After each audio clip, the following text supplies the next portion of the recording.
الحمد لله رب العالمين، والصلاة والسلام على رسوله الكريم محمد بن عبد الله الأمين وعلى آله وصحبه أجمعين.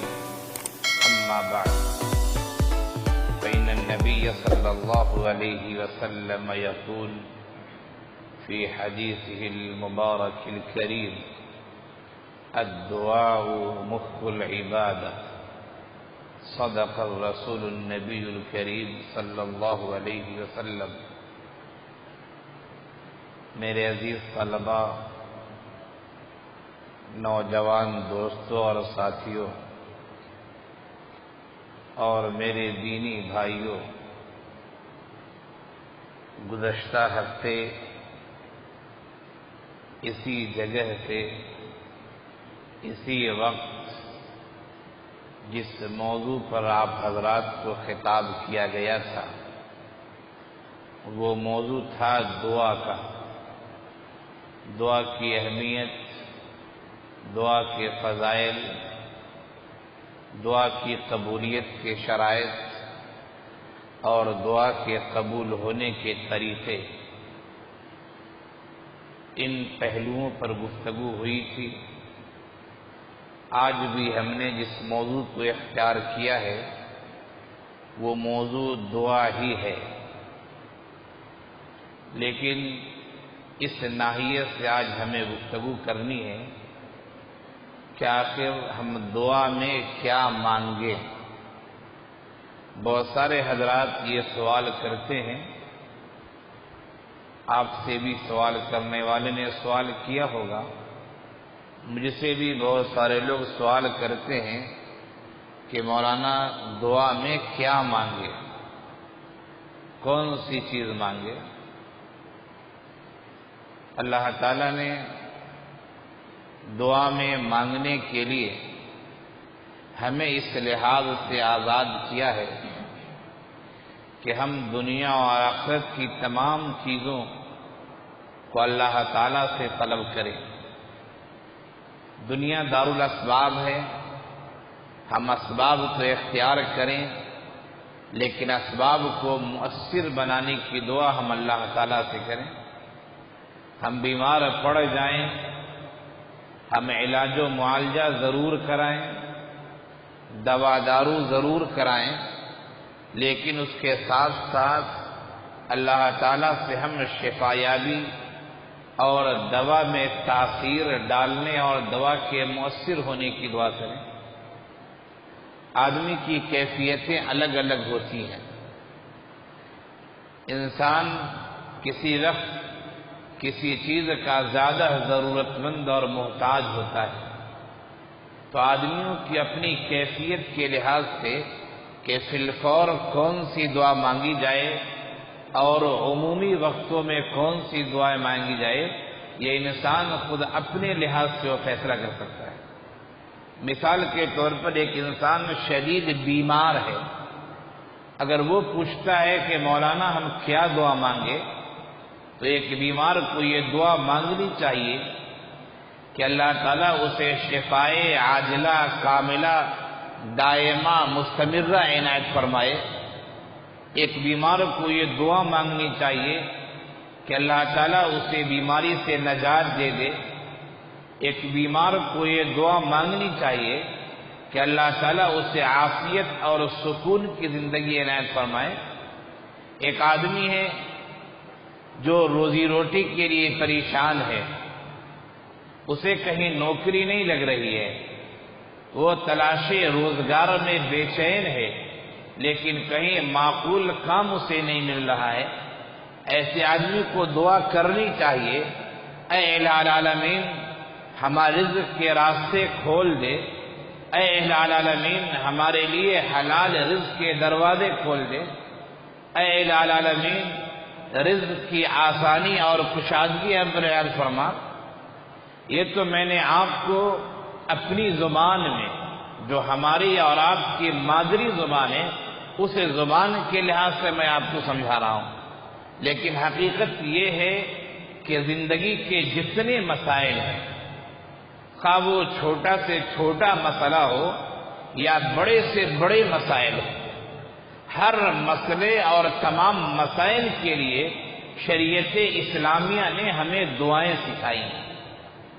اللہ کے رسول صلی اللہ علیہ وسلم سے دعائیں وارد ہیں، بہت ساری دعائیں قرآن کریم میں منقول ہیں، اور بہت ساری دعائیں احادیث میں آئی ہیں، اور بعض دعائیں تو ایسی ہیں جو یہ کہا جائے کہ ام الدعا ہے یا ام الدعوات ہے، جو دعاؤں کی اصل ہے، دعاؤں کی جڑ ہے، کہ اگر وہ دعا مانگی جائے تو تمام طرح کی آسانیاں ہمیں نصیب ہو جائیں گی، اور تمام طرح کا فضل و کرم اللہ کی طرف سے ہمیں مل جائے گا، اور ہم دنیا میں بھی خوش رہیں گے، آخرت میں بھی خوش رہیں گے۔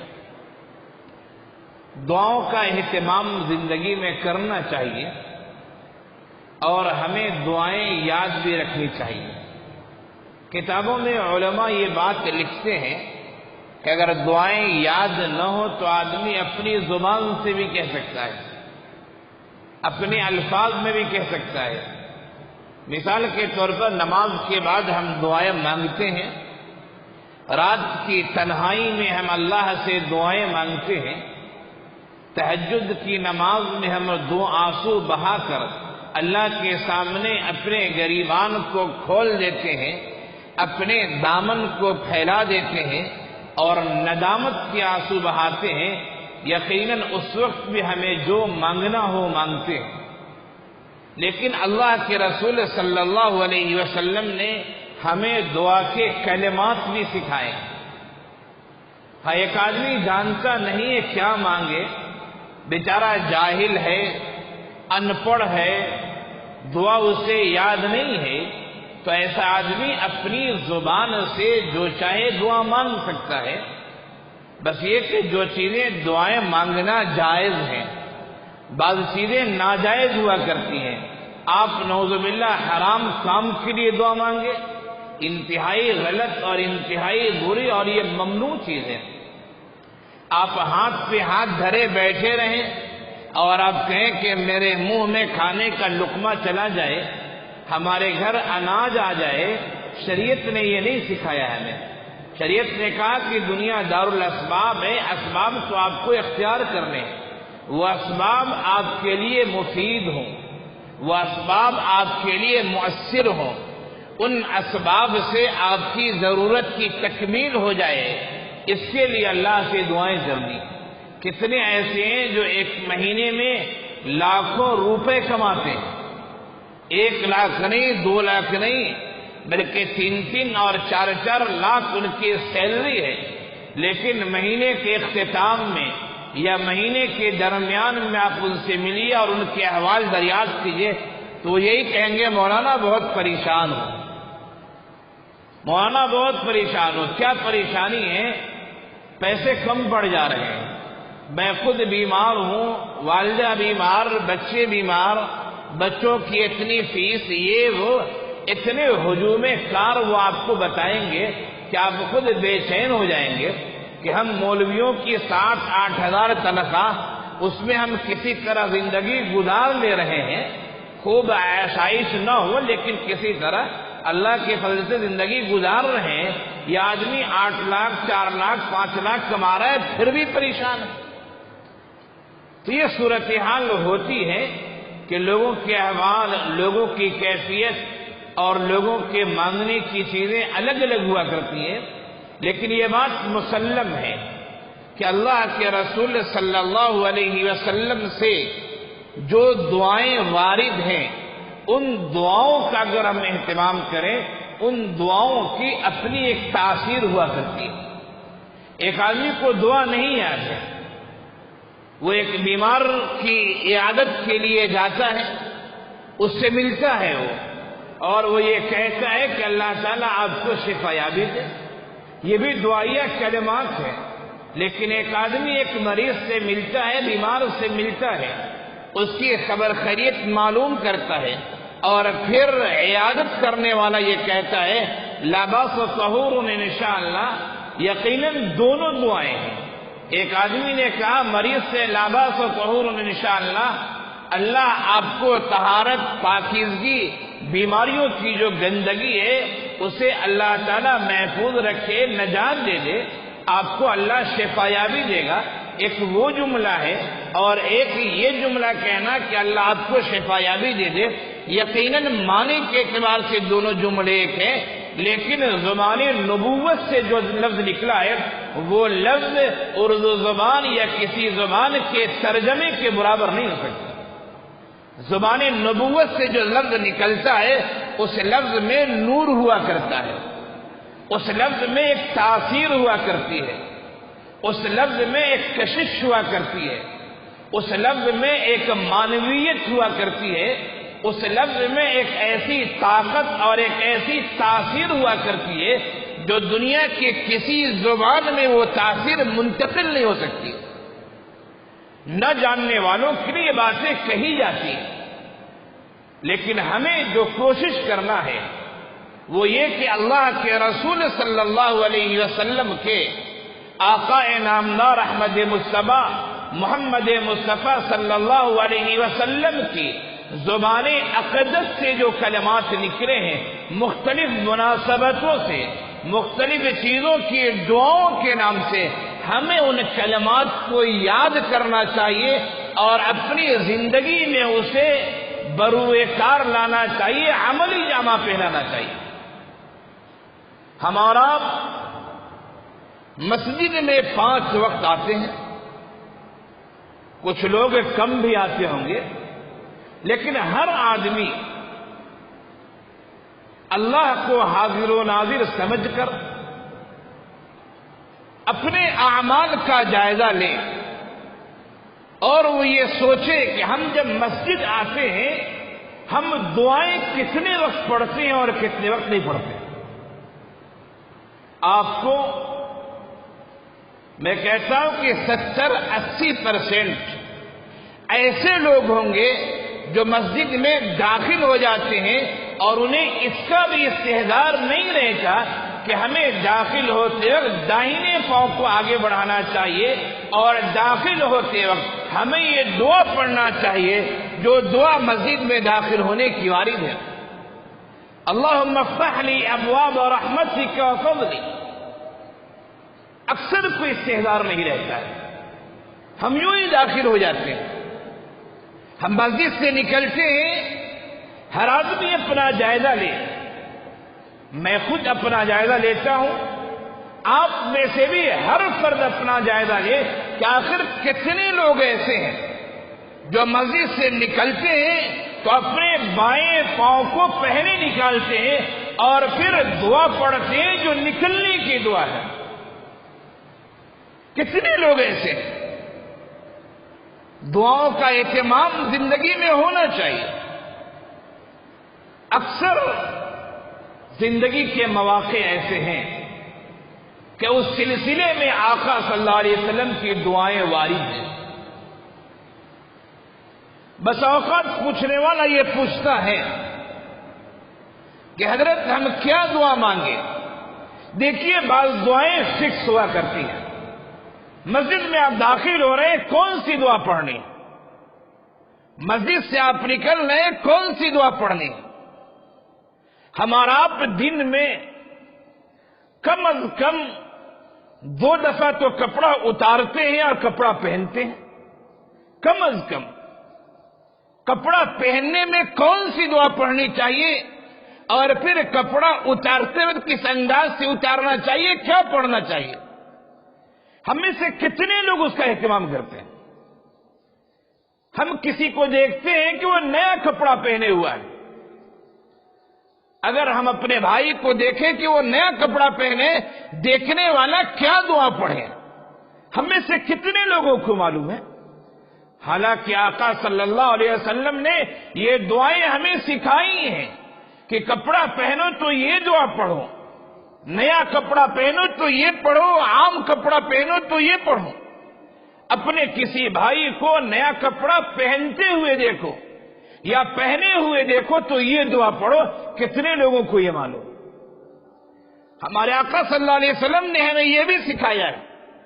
لوگ شکایت کرتے ہیں کہ گھر میں جناتوں کا بسیرا ہو گیا ہے، یہ ہو گیا ہے، وہ ہو گیا ہے۔ آقا نے گھر میں داخل ہونے کی دعائیں سکھائی ہیں اور گھر سے نکلنے کی بھی دعا سکھائی ہے. ہم میں سے کتنے مسلمان ایسے ہیں جو گھر میں داخل ہوتے ہیں جو دعا پڑھ کے داخل ہوتے ہیں؟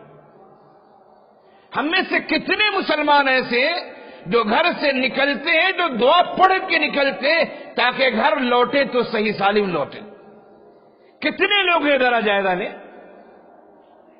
ہم شکایت کرتے ہیں کہ گھر میں یا دوسری جگہوں پہ ہم جاتے ہیں تو پھر جنات اور شیطان کا اثر ہو جاتا ہے.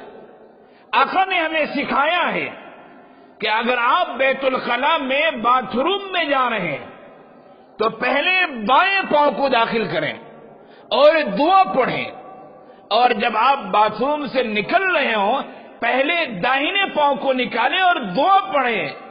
اتنا بڑا مجمع ہے, ہر آدمی جائزہ لے کہ ہم دن میں کم از کم 2 دفعہ تو 3 دفعہ باتھ روم جاتے ہیں. کیا ہم آقا کی تعلیم کا خیال کرتے ہیں؟ کیا ہم جاتے ہوئے دعائیں پڑھتے ہیں, نکلتے ہوئے دعائیں پڑھتے ہیں؟ کیا ہم جاتے ہوئے بائیں پاؤں کو پہلے داخل کرتے ہیں, نکلتے ہوئے دائیں پاؤں کو پہلے نکالتے ہیں؟ ہمیں جائزہ لینا چاہیے. دعاؤں کا اہتمام اگر ہم زندگی میں کرتے ہیں اور یقین کے ساتھ کرتے ہیں کہ آقا نے جو سکھایا ہے اس دعا کو اگر ہم نے پڑھ لیا تو انشاءاللہ ہمیں کوئی نقصان نہیں ہوگا. یہ یقین اگر ہوگا تو میں پورے وثوق, پورے اطمینان کے ساتھ, پوری ضمانت کے ساتھ یہ کہتا ہوں کہ آقا کی تعلیم میں 100% صحیح ہے. آپ اہتمام کریں, آپ دیکھیں اس کی تاثیر کیسے ظاہر ہوتی ہے. ہم نے تو اہتمام ہی نہیں کیا. ہم بات بات میں جھاڑ پھونک کرنے والے جو لوگ ہوتے ہیں, عملیات کے جو لوگ ہوتے ہیں, خاص طور سے وہ جو شیاطین, جنات اور سفلی عمل والے ہوتے ہیں, مسلمانوں کا ایک بڑا طبقہ ادھر جاتا ہے. کچھ لوگ قرآنی ادعیہ سے علاج کرتے ہیں, وہ تو شریعت کے لحاظ سے صحیح ہے. قرآنی دعاؤں میں تاثیر ہے, قرآنی آیات میں تاثیر ہے, اس سے علاج کرنا وہ تو صحیح ہے. لیکن اکثر علاج کرنے والے سفلی عملیات سے کرتے ہیں, جنات اور شیاطین کے ذریعے کرتے ہیں. شریعت نے اسے ناجائز اور حرام قرار دیا. کتنے لوگ ہیں جو دعاؤں کا اہتمام کرتے ہیں؟ دعاؤں کا اہتمام کرنا اور اس پر یقین کرنا, انشاءاللہ ہمارے ساتھ کوئی پریشانی نہیں ہوگی. اکثر لوگ گاڑی چلاتے ہیں, آخر گاڑی پر سوار ہونے, یا آپ گاڑی نہ بھی چلاتے ہوں سواری پر سوار تو ہوتے ہوں گے, چاہے بائک پر آپ سوار ہوں, 4 ویلر پہ سوار ہوں, گورنمنٹ کے بسز پہ, پرائیویٹ بسز پر سوار ہوں, سوار تو ہوتے ہیں. آقا نے سوار کو بتایا کہ جب سوار ہو تو یہ دعا پڑھو. کتنے لوگ, ہر آدمی اپنا جائزہ لے. میں صرف آپ کو ایک جھلکی دکھا رہا ہوں, شاید کسی کو توفیق مل جائے اور وہ اپنے زندگی کو اس معیار کے لحاظ سے گزارنا شروع کرے. کتنے لوگ ہیں جو سوار ہوتے ہیں تو دعاؤں کا اہتمام کرتے ہیں؟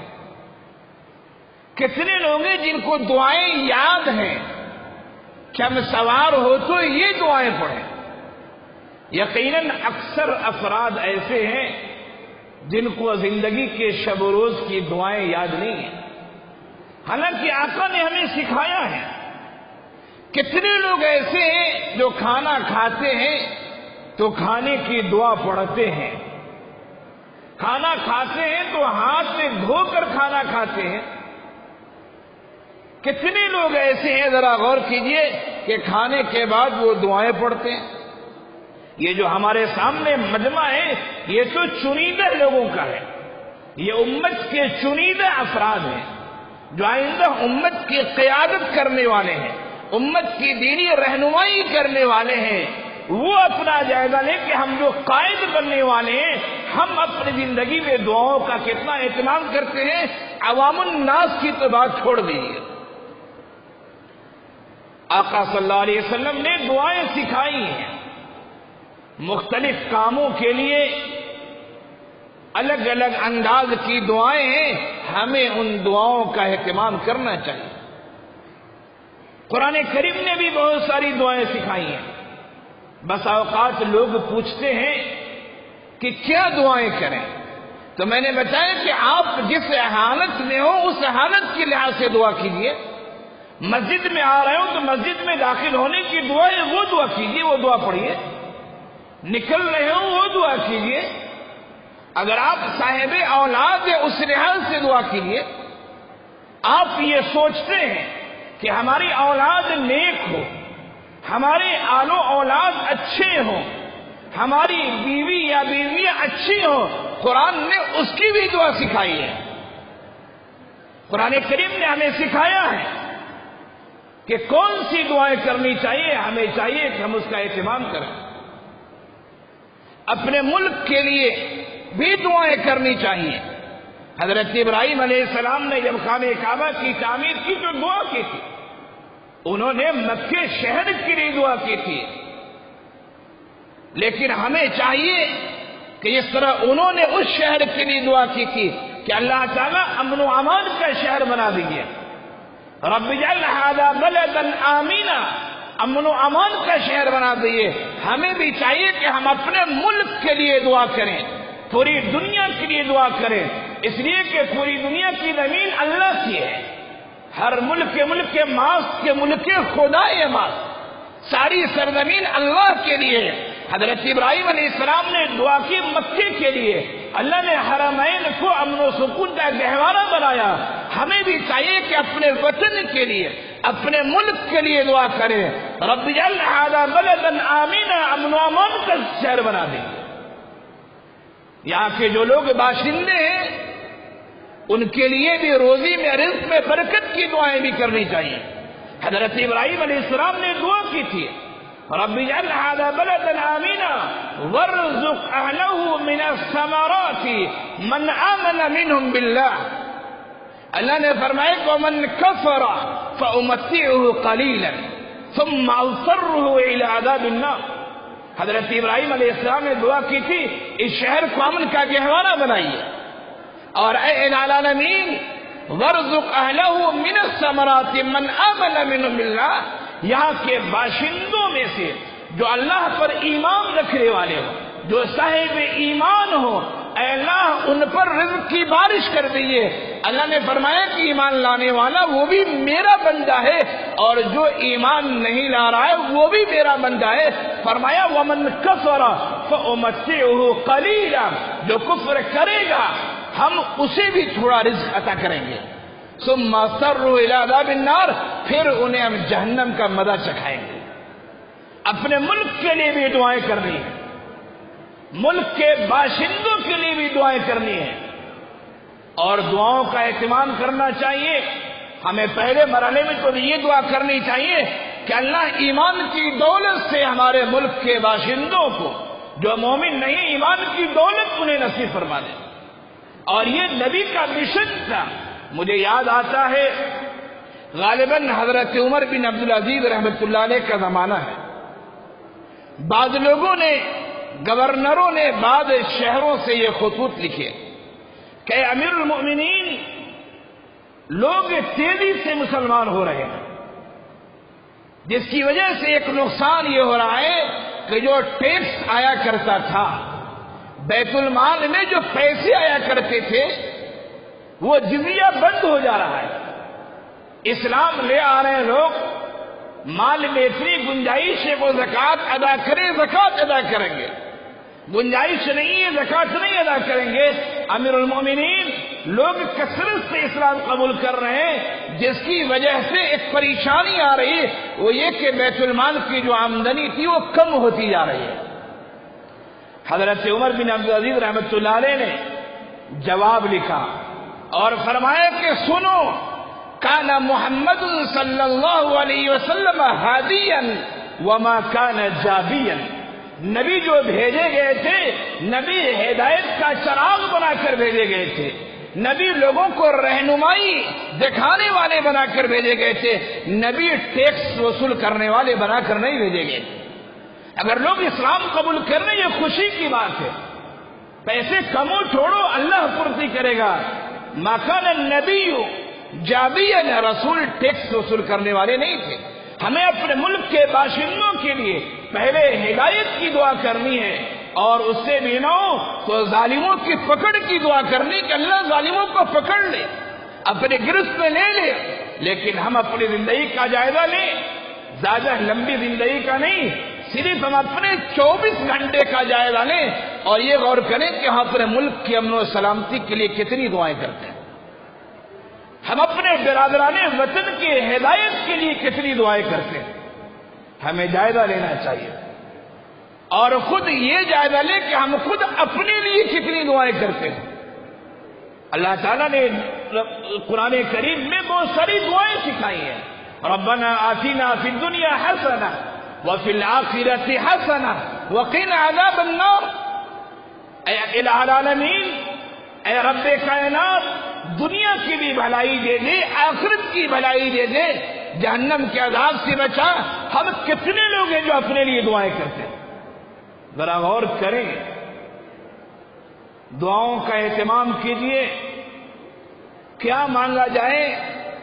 آپ جیسے ضرورت مند ہیں اپنے لحاظ سے آپ دعائیں مانگیے.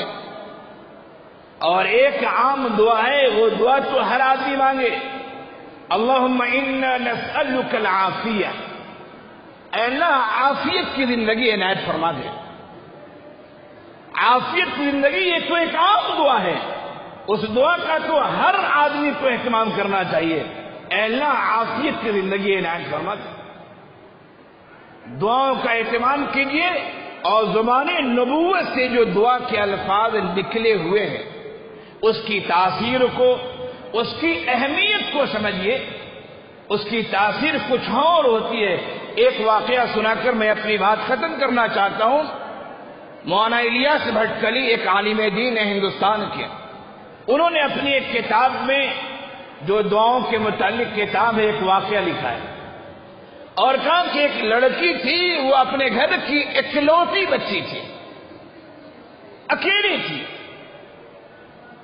اب وہ بیمار پڑ گئی, گھر والے پیسے والے بہت پریشان, علاج و معالجہ ہوا, رپورٹ آئی, رپورٹ میں یہ تھا کہ بچی کو کینسر ہو گیا ہے. میں یہ بتا رہا ہوں دعائیں مانگے اور یقین کریں کہ اللہ نے جو تاثیر رکھی ہے انشاءاللہ وہ تاثیر اللہ دے گا. رپورٹ آئی کہ بچی کو کینسر ہو گیا ہے, لیکن یہ بات بچی کو کسی نے بتائی نہیں. گھر والے سب پریشان, مالدار گھر کی بچی ہے, اکلوتی ہے. بچی نے دیکھا کہ گھر کے افراد بہت بے چین ہیں. پوچھا کیا بات ہے؟ کہا کہ ایک رپورٹ آئی تھی, پھر دوبارہ ٹیسٹ ہونے کے لیے بامبے رپورٹ گئی ہے. وہ بولا آپ لوگ پریشان کیوں ہیں؟ بیماریاں آتی جاتی رہتی ہیں, پریشان کیوں ہیں؟ خیر بچی کو کسی طرح معلوم ہوا کہ فرسٹ رپورٹ میں یہ بات آئی ہے کہ کینسر ہو گیا, اور پھر اس کی تحقیق کے لیے یہ ٹیسٹ دوبارہ بامبے کسی لیب میں گیا ہے, وہاں سے تحقیق ہو کر آ گئی. بچی نے جیسے سنا اس نے کہا کہ میرے گھر والے, میں اللہ کی قسم کھا کر کہتی ہوں کہ مجھے دوسری بیماریاں ہو سکتی لیکن کینسر ہمیں نہیں ہو سکتا ہے.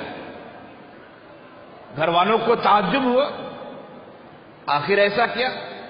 اس نے کہا میں قسم کھا کر کہتی ہوں دوسری بیماریاں ہو سکتی ہے لیکن کینسر نہیں ہو سکتا ہے ہمیں. گھر والوں نے پوچھا کہ آخر اتنے اعتماد کا کمال تجھے کیسے حاصل ہوا؟ کہا کہ میں نے اپنی زندگی میں بلوغیت کے بعد اہتمام کیا ہے کہ جب بھی کسی کینسر کی بیماری کی میں نے خبر سنی ہے میں نے اس بیماری سے نجات کی دعا مانگی ہے. ہم نے یہ دعا پڑھی ہے, جب بھی کینسر کی خبر ہم نے سنی ہم نے یہ دعا پڑھی ہے, الحمدللہ الذی عافانی مما ابتلاک وفضلنی علی کثیر ممن خلق تفضیلا. الحمدللہ الذی عافانی, تمام تعریف اس اللہ کے لیے جس نے مجھے محفوظ رکھا ہے. کس چیز سے؟ مما ابتلا کا، اس بیماری سے جس میں آپ کو اللہ نے مبتلا کیا ہے. وَفَضَّلَنِي عَلَى كَثِيرٍ مِّنْ خَلَقَ تَفْضِيلًا، اللہ تعالیٰ نے اپنی بہت ساری مخلوقات پر ہمیں فضیلت عنایت فرمائی. یہ دعا بیمار کے سامنے زور سے نہیں پڑھنا، آہستہ سے پڑھنا. کسی بیماری کی آپ خبر سنیں یہ دعا پڑھیں اور آہستہ پڑھیں. اس بچی نے کہا کہ میں نے اس دعا کا اہتمام کیا ہے، میں اللہ کو حاضر و ناظر سمجھ کر کہتی ہوں پورے یقین کے ساتھ دوسری بیماریاں ہو سکتی لیکن کینسر نہیں ہو سکتا ہے. بامبے سے رپورٹ آئی اور رپورٹ میں یہ بات ہے کہ نہیں کینسر کی بیماری نہیں ہے، پہلی رپورٹ تھی وہ غلط رپورٹ تھی. دعاؤں کا اہتمام، خاص طور سے ان دعاؤں کا جو زبان نبوت سے دعائیں نکلی ہیں، اور پھر اس پر یقین، اعتماد، بھروسہ، انشاءاللہ ان دعاؤں کی کرشمہ سازی آپ ضرور دیکھیں گے. ہاں جب مصیبت آنی ہوتی ہے تو آدمی کو اللہ تعالیٰ کی طرف سے دعا بھلا ہی دیا جاتا ہے. کتنے لوگ ہیں دعاؤں کا اہتمام کرتے ہیں، گاڑی پر چڑھتے ہیں، لیکن دیکھیے پوچھے ایکسیڈنٹ ہو گیا تو کہیں گے روحانہ دعائی پڑھنا بھول گیا تھا میں. یہ اللہ کا ایک نظام ہے، ہم جس نظام کے مکلف ہیں کہ ہمیں اس کا اہتمام کرنا چاہیے، اس کی تاثیر کو سمجھنا چاہیے. آگے کام اللہ تعالیٰ کا ہے، وہ سب مسائل حل کرتا ہے اور جو اس نے لکھا ہے وہ ایسا ہو کر رہتا ہے. اللہ تعالیٰ ہم سب کو کہنے سننے سے زیادہ عمل کی توفیق عنایت فرمائے. وآخر دعوانا ان الحمدللہ.